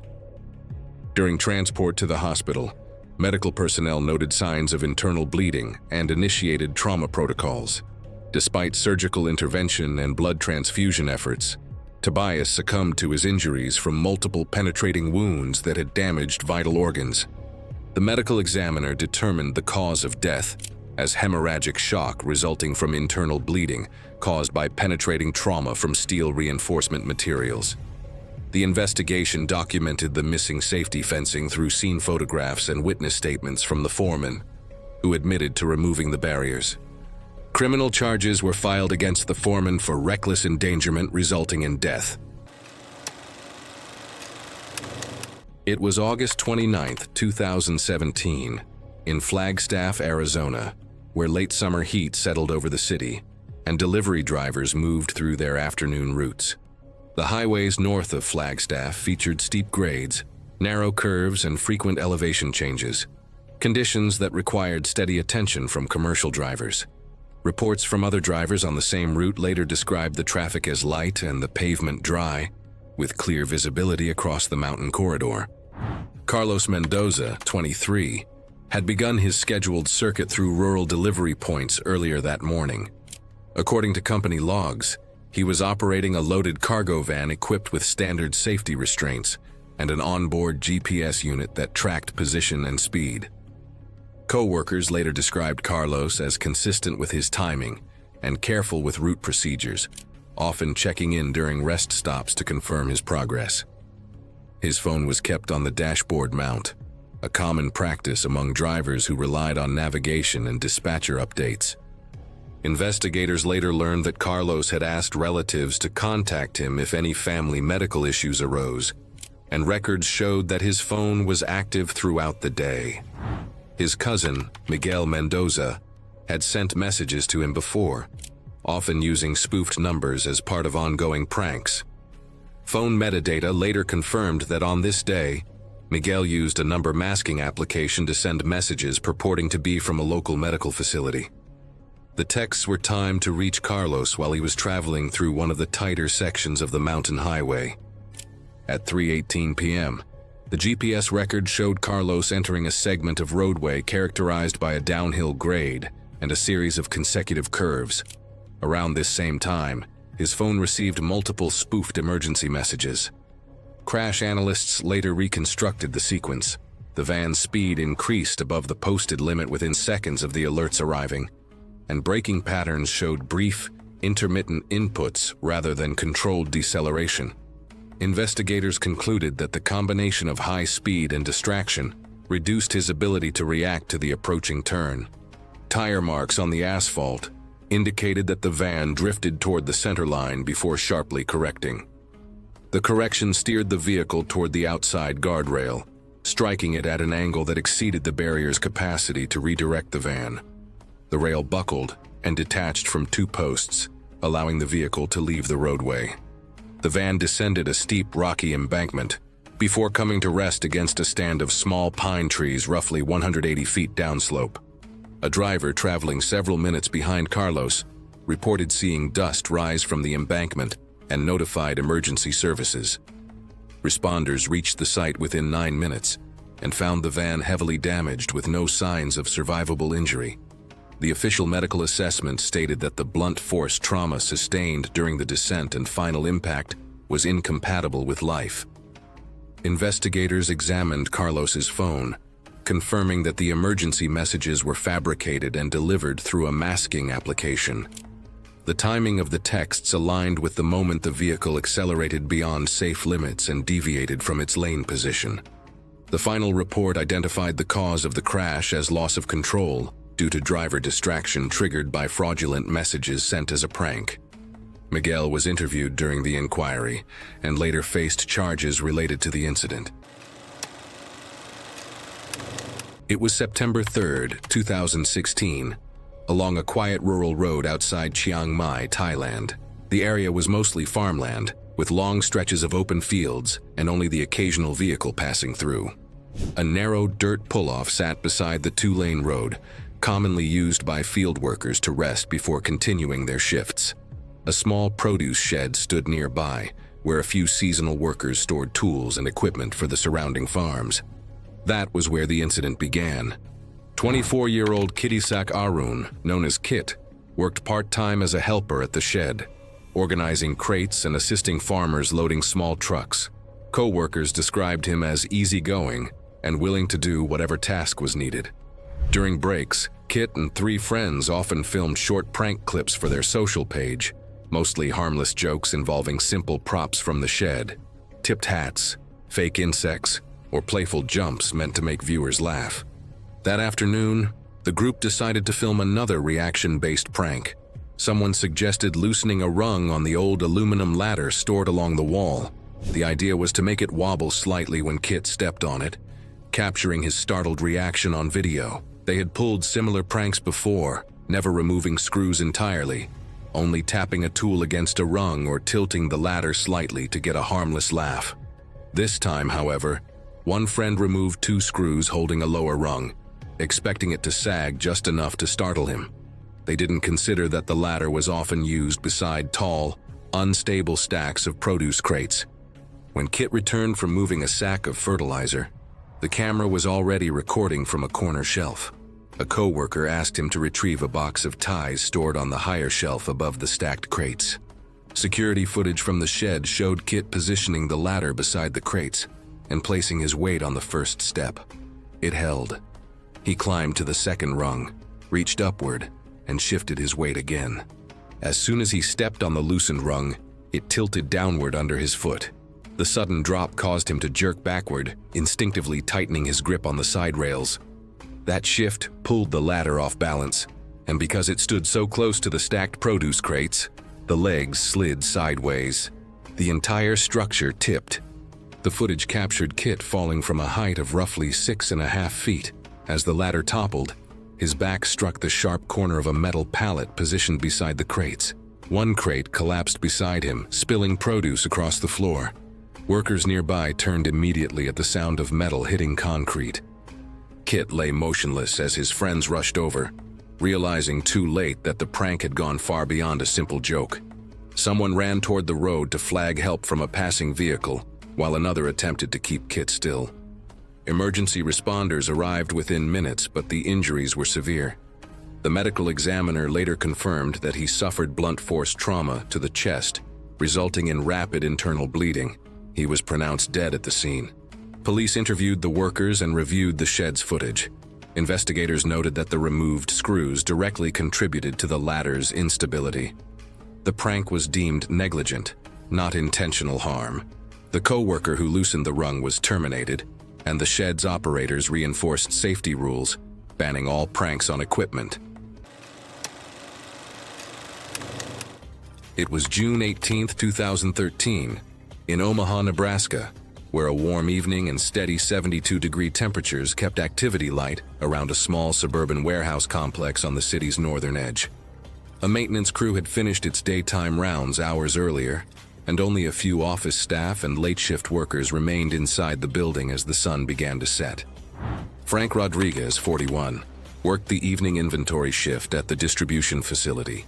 Company records showed he had been employed there for 11 months, primarily assisting with stock verification, forklift checks, and end-of-day equipment inspections. Co-workers later described him as methodical, often completing his tasks early and using the remaining time to organize tools and check equipment logs. The maintenance area, where he worked most evenings, contained ladders, extension cords, compressed air equipment, and rolling tool cabinets positioned along the concrete corridor.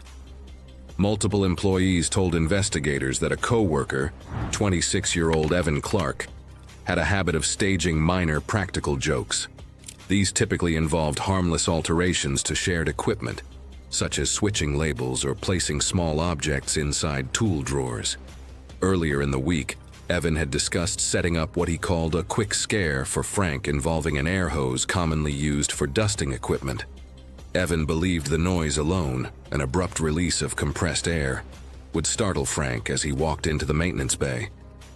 Shortly after 8:30 p.m., security cameras recorded Evan attaching a zip tie to the trigger of an air nozzle and positioning the hose on a workbench near the entrance to the equipment area. He then ran the hose behind several toolboxes so that it rested partially across the walkway. Investigators later confirmed that Evan intended the hose to shift when stepped on, activating the air nozzle for a brief, loud burst of sound. At 8:47 p.m., Frank entered the maintenance bay carrying a clipboard and small parts container. The cameras showed him reviewing a checklist as he walked. When he stepped on the loosely positioned hose, it moved unexpectedly, tightening the attached zip tie and depressing the air nozzle trigger. The resulting blast of compressed air struck the metal workbench, creating a sharp impact noise that echoed across the concrete walls. Footage indicated that Frank reacted abruptly to the unexpected sound, stepping backward and to his right. His foot caught the edge of a low-rolling tool cabinet that had been left partially pulled out from the wall. Investigators documented that the cabinet moved under his weight, causing Frank to lose balance and fall sideways. He struck the back of his head on the corner of a steel equipment rack before collapsing to the floor. A nearby employee heard the sound of the fall and called for assistance. Emergency responders arrived within 6 minutes and initiated treatment. The medical team documented severe head trauma consistent with a high-force impact to a fixed metal surface. Frank was transported to a nearby medical facility, where he was pronounced dead shortly after arrival. Investigators reviewed the security footage, examined the modified air hose assembly, and interviewed employees on site. The final report concluded that the death resulted from blunt force head trauma, following a fall triggered by a prank involving improperly secured compressed air equipment. Evan was dismissed during the investigation and later faced charges related to negligent tampering with workplace tools. It was April 14, 2018 in Houston, Texas, inside a small apartment complex where several young tenants filmed casual food challenges for their shared social page. That afternoon, they prepared another recording in the kitchen, setting up a tripod and arranging plates of chicken wings on the counter. 23-year-old Jacob Ellis lived with 2 roommates in the unit. He worked as a delivery driver and often joined their simple food challenge videos. Jacob had mild asthma, which his friends knew about but rarely saw as a concern since he kept it controlled with an inhaler. He usually avoided hot sauces, a running joke in their recordings. That night's video was meant to compare mild wings with a slightly hotter batch. While Jacob stepped into the kitchen, his roommates quietly swapped his plate with wings coated in concentrated pepper extract, a novelty sauce far stronger than normal. They later said they expected only an exaggerated reaction for the camera and did not consider how the extreme heat could affect his asthma. When the recording started, Jacob sat at the table and reached for the first wing without hesitation. The footage showed him taking several bites, chewing normally at first. After swallowing, he paused and coughed once, as if surprised by the sudden heat. Within moments, the cough returned, sharper and more frequent. He leaned closer to the table, bracing himself with one hand as the coughing grew intense. According to the others in the room, they initially assumed it was all part of the video. They were used to exaggerated reactions during food challenges, and nothing about the first few seconds seemed alarming. But the coughing didn't stop. Jacob pushed his chair backward so fast that it toppled to the floor. The camera caught him standing abruptly, gripping the edge of the table for support. He tried to move toward the kitchen sink, but the force of the coughs made it difficult for him to stay balanced. He pressed a hand against his chest and turned toward the hallway, attempting to walk toward the apartment exit where he hoped to get fresh air. Security footage showed Jacob stumbling out the front door, gripping the metal railing as he coughed in rapid, uneven bursts. His posture tightened before he dropped to his knees, still trying to inhale. A roommate followed with a phone and another appeared holding his inhaler, but Jacob's coughing weakened quickly. He leaned against the railing until his legs gave out, and he collapsed on the concrete landing. Responders arrived and took over, clearing the walkway as residents were moved back inside. Officials later confirmed that Jacob Ellis died from acute bronchospasm leading to respiratory failure, triggered by the concentrated pepper extract, and worsened by his underlying asthma. Investigators reviewed the prank footage and lobby camera, examined the extract's warnings, and interviewed the roommates. The case was classified as a fatal prank involving misuse of concentrated pepper extract during a staged food challenge. The apartment complex later issued reminders about safe filming practices, and the social page was taken offline. Jacob's videos were removed from public access. It was May 21st, 2015 in the Philippines. The morning air in Camarines Norte, Bicol, was humid but calm, and the corridors of a local public high school carried the usual clatter of students moving between classes. Yet beneath the normal bustle, the stage was unknowingly set for a sudden fatal accident. Angelo Yasis, 16, was a high-achieving senior known for his studious approach to schoolwork and disciplined routines. He lived with his mother, who worked long hours as a seamstress, and he contributed financially through creating art projects for grade schoolers part-time. On the day of the incident, he was carrying 3 thick textbooks stacked in one arm while descending the stairwell. The concrete stairs in the main stairwell were worn and uneven in places, with a slight slope that made carrying a heavy load more physically demanding, especially if the surface was compromised. That morning, a group of classmates had poured a thin layer of soapy water over a loose tile at the top of the 3rd flight as a prank. Cell phone footage of one of the pranksters later revealed several students laughing quietly as they navigated around the slick spot. No staff members were present in the stairwell, and the tile's instability was unnoticed by faculty. Angelo, unaware of the hazard, approached the top of the flight while reviewing his schedule mentally. As he stepped onto the soaped tile, the sole of his shoe lost traction completely. The loose tile shifted slightly under his weight, further reducing grip, and he began sliding backward uncontrollably. The concrete stairwell, narrow with low railings, offered no opportunity to arrest his fall. He tumbled, rotating backward, striking his head against the edge of one step, then his upper back and shoulders on successive steps. Fellow students nearby froze initially, then ran toward him, but they were too late to prevent multiple impacts. The final motion sent him landing at the bottom of the stairwell, His body lay in a partially curled, awkward position, consistent with instinctive flexion during a fall. One student immediately ran to the office and called emergency services. Paramedics arrived within 6 minutes, performing CPR and stabilizing him for transport. Hospital staff confirmed severe, unsurvivable trauma before arrival, documenting multiple fractures and internal bleeding consistent with blunt force impacts over multiple surfaces. They declared him dead on transport. The coroner's report, summarized in accessible terms, listed catastrophic head injuries, dislocation of the cervical spine, and extensive internal bleeding in the brain and chest. The official cause of death was determined to be massive trauma resulting from a fall down concrete stairs. In the aftermath, the pranksters were disciplined by the school and required to perform community service. Angelo's mother held a small, solemn funeral, attended by family, friends, and classmates, mourning the loss of her only son. It was June 25, 2016 in Tampa, Florida, during a crowded house party marking the start of summer.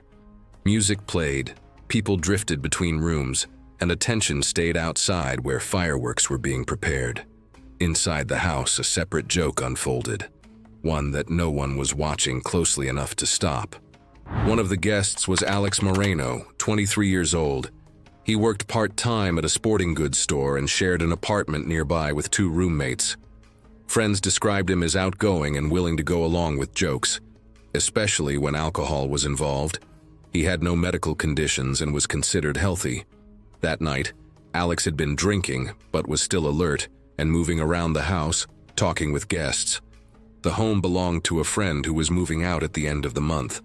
Cardboard boxes and packed items lined the hallway, including a large hard-shell suitcase left open near the stairs.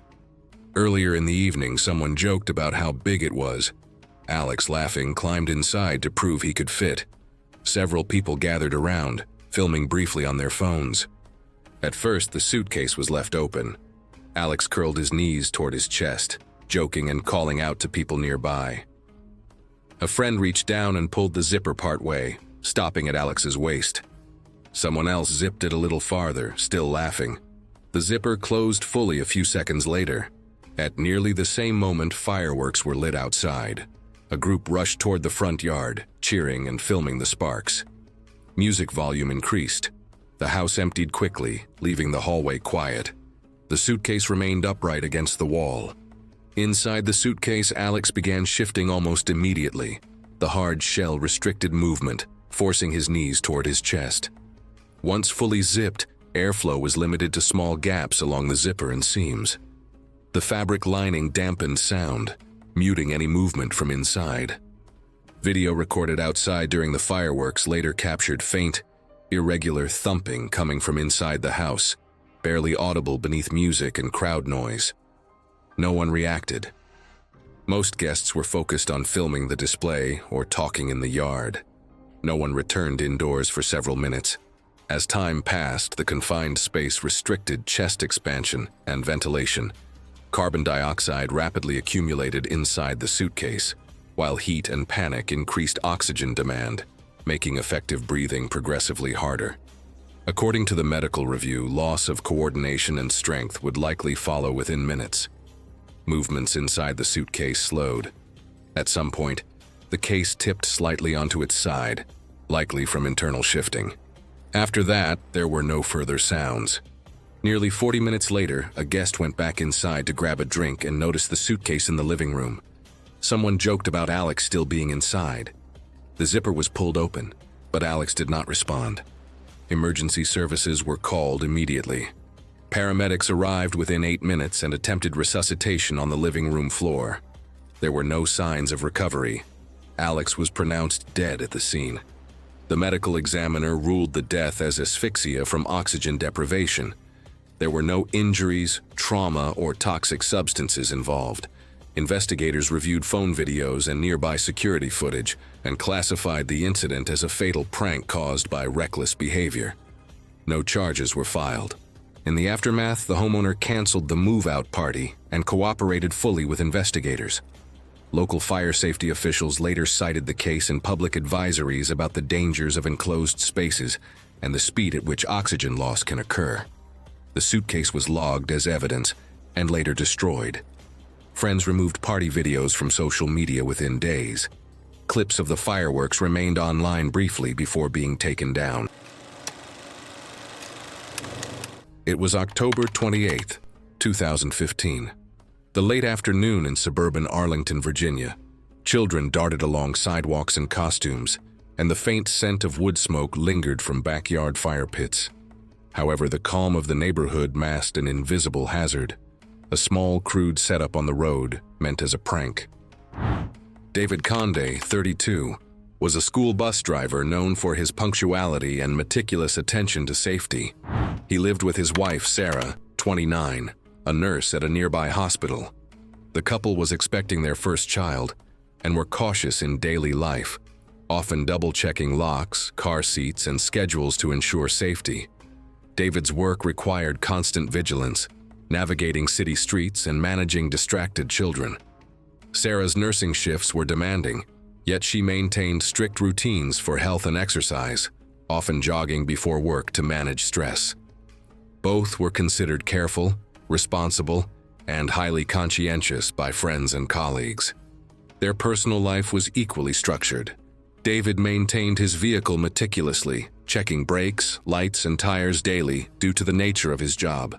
Sarah preferred walking or cycling in well-lit areas, aware of neighborhood risks. On the evening of the incident, they were driving home from a late prenatal appointment, returning in their 2012 mid-size sedan along a narrow 25-mile-per-hour residential street lined with parked cars.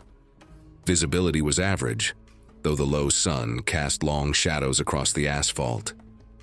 Their attentiveness, however, could not account for external, unpredictable hazards. Earlier, a group of neighborhood teenagers had placed a scarecrow in the road dressed in a Halloween costume as a prank. The figure was upright and positioned in the lane, intended to startle passing drivers. Witnesses later reported seeing multiple vehicles swerve suddenly to avoid the scarecrow, creating unpredictable patterns of movement. The pranksters did not consider the consequences of drivers reacting at moderate speed on a street with oncoming traffic. David and Sarah approached the street at a moderate speed of approximately 30 miles per hour, unaware of the obstruction ahead. As they neared, a passing car swerved sharply to avoid the scarecrow, crossing into the opposite lane. The sedan could not react in time. The front of the oncoming vehicle struck the Conde's car at approximately a 40 miles per hour combined impact, driving the sedan violently off course and crushing the passenger compartment. The vehicle rotated slightly, about 30 degrees, before coming to rest against a tree. Neighbors rushed into the street, and a nearby street surveillance camera recorded the collision sequence. Inside the car, the force of the impact caused immediate structural deformation. Both David and Sarah suffered catastrophic blunt force trauma. Ribs were shattered, skulls fractured, and internal bleeding occurred in multiple organs, including the liver, spleen, and major blood vessels. Sarah's seatbelt was positioned normally, but still allowed blunt force to her lower abdomen, resulting in the stillbirth of their unborn child. Witnesses described the car's crumpling and the sound of metal twisting against metal. Emergency services arrived within 7 minutes, performing rapid assessment, but both adults were pronounced dead at the scene. The coroner's report listed multi-system blunt force trauma as the cause of death, specifying fractures to the skull, ribs, and cervical vertebrae, along with internal hemorrhage in thoracic and abdominal organs. The fetus was stillborn due to direct blunt abdominal trauma sustained by Sarah, confirmed to be a result of the collision forces.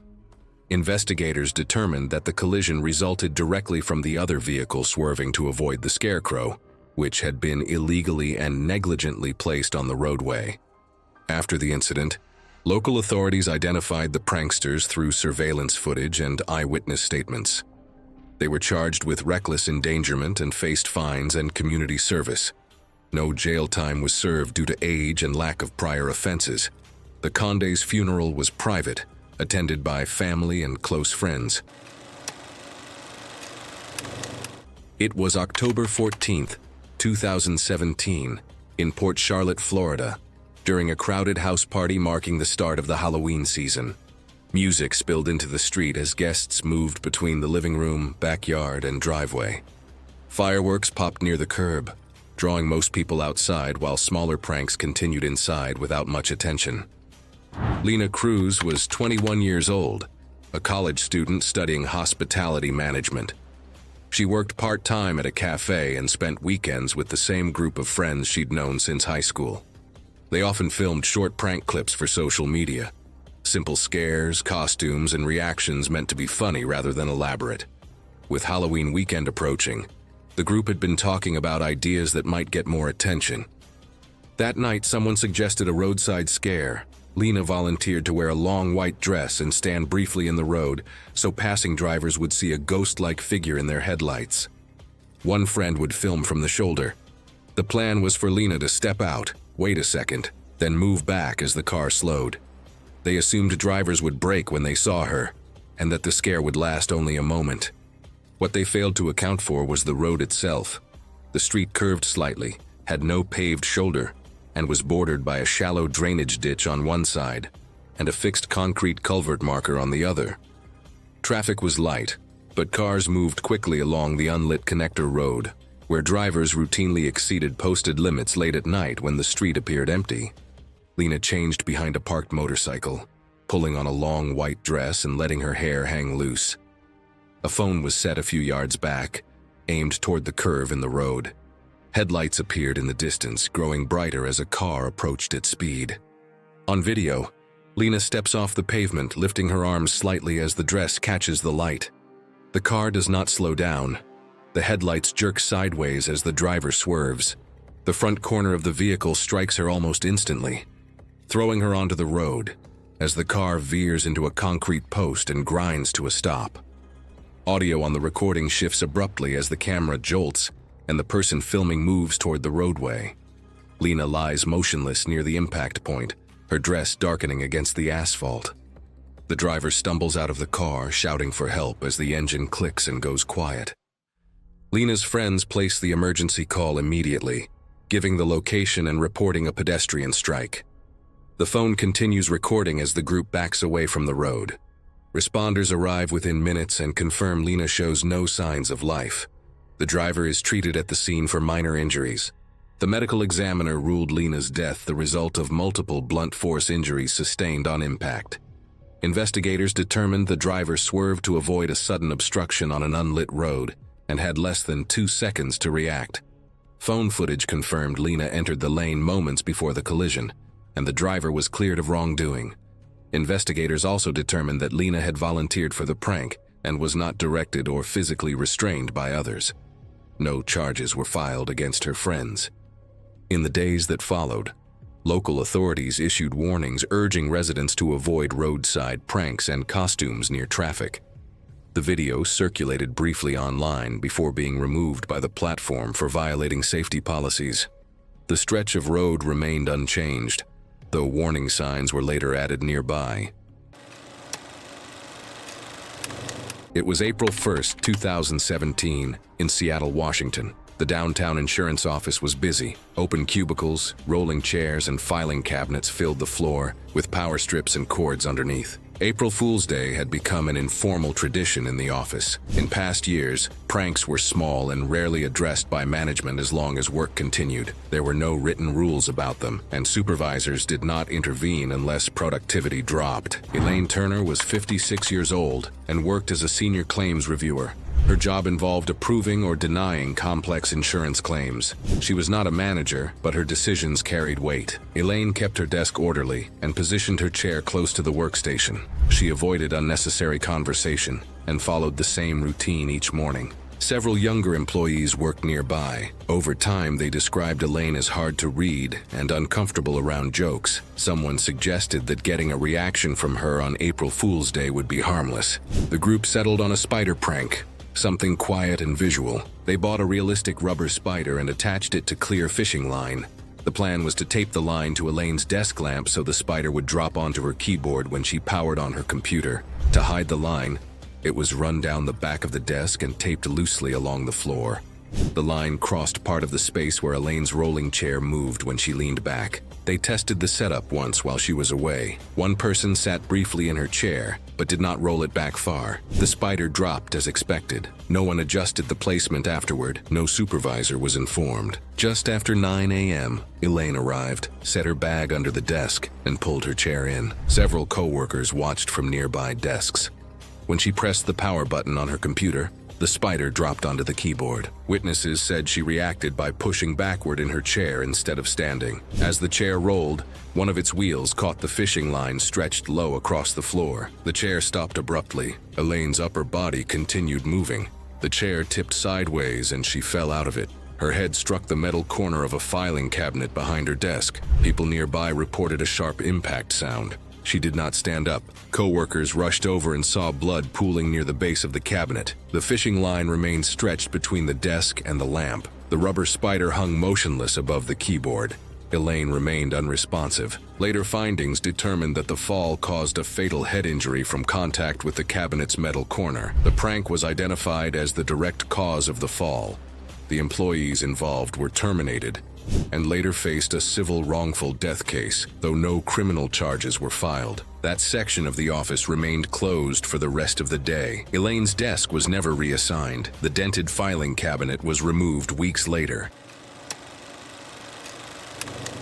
It was July 9, 2017 in Freiburg, Germany. The local cycling community was preparing for a small neighborhood race, but underneath the calm, an accident in motion had already been introduced. Lucas Meyer, 21, was a dedicated cyclist and a member of a cycling club. He spent most of his free time training on local roads, often starting before dawn to fit sessions around his part-time job at a bike shop. Lucas was saving money to upgrade to a custom racing bike. He wore standard protective gear, padded shorts, gloves, and a certified competitive cycling helmet meeting European safety standards. But he relied on proper bike maintenance and attention to road conditions to stay safe. His bike, a mid-range aluminum frame weighing roughly 18 pounds, was in excellent condition under normal circumstances. The course that day included a steep downhill stretch with a particularly tight right-hand turn flanked by an old lamppost, concrete curbs, and uneven cobblestones. Even with full braking capacity, cyclists needed precise control to navigate it safely at race speeds. Earlier that morning, Lucas's older cousin, joking in poor judgment, had loosened the brake cables on Lucas's bike. The cousin later admitted he meant it as a harmless scare, intending to embarrass Lucas for boasting the night before about taking the downhill turn without heavy braking and assuming Lucas would notice the slack during his warm-up. The tampering was subtle, only a slight slack, undetectable without detailed inspection. Under light brake pressure, the levers felt normal, but the brakes would fail under the high-force application required for sharp downhill cornering. But Lucas didn't notice the adjustment. He mounted his bike with the usual pre-race routine, performing standard brake tests that felt normal under light pressure, unaware that their effectiveness would fail under the higher forces of the descent. As the race began, Lucas approached the downhill stretch in the lead pack, pushing speed but maintaining control. As he neared the sharp right-hand corner, he applied his brakes fully, expecting the usual deceleration. The brake levers pulled without sufficient resistance, and the bike failed to slow adequately under maximum applied force. Lucas instinctively shifted weight backward and attempted to swerve, but the turn's narrowness and the cobblestone surface left no margin for error. Witnesses saw the bike slide uncontrollably across the corner. Lucas was thrown forward over the handlebars in a near-perfect projection, striking the lamppost head first. The lamppost was positioned just inches beyond the optimal racing line, leaving almost no clearance. The impact cracked his helmet, but it did not absorb enough force to prevent fatal trauma. His body collided with the concrete base and partially onto the curb before sliding into the street. Fellow racers rushed to the scene immediately, and one bystander called emergency services. Paramedics arrived within 6 minutes, performing advanced life support, but Lucas was pronounced dead at the scene. The post-mortem report listed severe brain contusions, skull fractures, and multiple facial bone fractures. The cause of death was determined to be instantaneous brain trauma and severe head injury from high-speed impact. Afterwards, Lucas's family pursued legal action against the cousin. The court determined gross negligence and reckless endangerment. The cousin received a suspended sentence and was required to complete community service and pay restitution to the Meyer family. It was July 18, 2016, at Lake Lanier, Georgia. The afternoon was hot, with temperatures in the low 90s, and families crowded the public shoreline to swim and cool off. The area where people entered the water was marked with buoys, but there was no lifeguard on duty. The lake water was dark and uneven, with sudden drop-offs and submerged rocks common near the edge. John Jackson was 19 years old and the oldest of 3 brothers. He had finished high school the year before and often helped look after his younger siblings during family outings. Relatives described him as responsible, especially around water, where he usually stayed close to younger swimmers. Peter Jackson, 15, was the middle brother. He was known for joking behavior and pushing limits. He spent a lot of time watching prank videos online and often talked about trying similar stunts himself. Family members said he liked getting strong reactions from people and did not always think ahead. That afternoon, the Jackson family and a few relatives were spread along the shoreline. People moved in and out of the water without much structure. Some stayed near the shallow area, while others swam farther out. The lake bottom sloped unpredictably, with some areas dropping quickly. Earlier in the day, Peter had joked about pretending to drown to scare people. John told him not to mess around in deep water and warned him it was dangerous. The comment was brushed off, and attention moved elsewhere. Later, Peter swam away from the main group toward deeper water. After a short time, he began splashing and calling out, raising one arm while letting his body dip below the surface. From a distance, it looked like he was struggling to stay afloat. Several people nearby hesitated, unsure whether it was serious. John noticed the movement and heard his brother shouting. Based on his actions, it appeared John believed Peter was actually in trouble. John entered the water quickly from the shore and swam toward Peter. Witnesses later said Peter continued the act as John approached, briefly going under before coming back up again. The movement drew more attention and people began pointing toward the water. When John reached his brother, Peter grabbed onto his shoulder as part of the prank. The sudden weight pulled John downward. Both went under the surface. John struggled to regain balance as Peter clung to him for a moment longer than expected. While underwater, John's head struck something hard beneath the surface, likely a submerged rock or debris. Peter released his grip and surfaced. Realizing the situation was no longer under control, John did not come back up right away. People on shore began shouting, and several adults rushed into the water. After a short search, John was pulled to the surface. He was unresponsive and not breathing. Emergency services were called, and first aid was attempted at the shoreline. John was later pronounced dead due to injuries sustained during the rescue attempt. Investigators determined that the drowning had been staged as a prank and that John entered the water believing his brother was in real danger. Peter survived and was not criminally charged because of his age. The incident deeply affected the family. In the weeks that followed, warning signs were added near the swimming area, and visitors were reminded of the lake's uneven bottom and lack of lifeguard supervision. It was March 18, 2017, late afternoon in Rio de Janeiro's complex urban sprawl. On the 4th floor of a worn apartment building, a small lapse in judgment intersected with unforgiving height and concrete. Matheus Ribeiro, 24, was a small-time content creator known for documenting social issues in his community. He had a modest following on social media and was committed to shedding light on the daily struggles in his neighborhood, from inadequate sanitation to local crime patterns. Matheus balanced his creative work with a part-time job at a local internet cafe, and he was careful to maintain a low profile while navigating the challenges of life in a densely populated urban environment. Friends described him as politically aware, intelligent, and deliberate, but prone to anxiety in high-pressure situations. Matheus's environment was inherently hazardous. His apartment complex had narrow balconies with low railings approximately 36 inches high, stairwells without adequate lighting, and uneven flooring prone to crumbling in places. The wrought iron fencing below the balconies was designed to deter trespassers, but it also created a lethal hazard in case of a fall. Matheus had navigated these spaces safely many times before, relying on caution, but the precarious layout and high-density neighborhood meant even minor miscalculations could have severe consequences. That evening, Several acquaintances forced entry into Matthias's apartment as part of a planned prank they called the influencer's ambush. After pushing in the door, they began igniting small firecrackers inside the entryway and living area, producing sharp explosions, smoke, and flashes of light in the confined space as if a gang raid was occurring. The prank was intended to capture his startled reaction for online sharing, but no one considered the risks of panic in a small apartment with direct access to a balcony. Startled by the sudden blasts at close range and the intrusion into his home, Matthias reacted reflexively. Disoriented and attempting to escape what he perceived as immediate danger, he moved backward toward the balcony. In the chaos, he misjudged the distance to the railing and stepped into open space. He fell forward over the low balcony barrier, arms extended instinctively, and dropped approximately 40 feet to the street below. Witnesses later described hearing the firecrackers followed by a single, heavy impact. He landed directly on the wrought iron fence below, the spikes piercing his torso.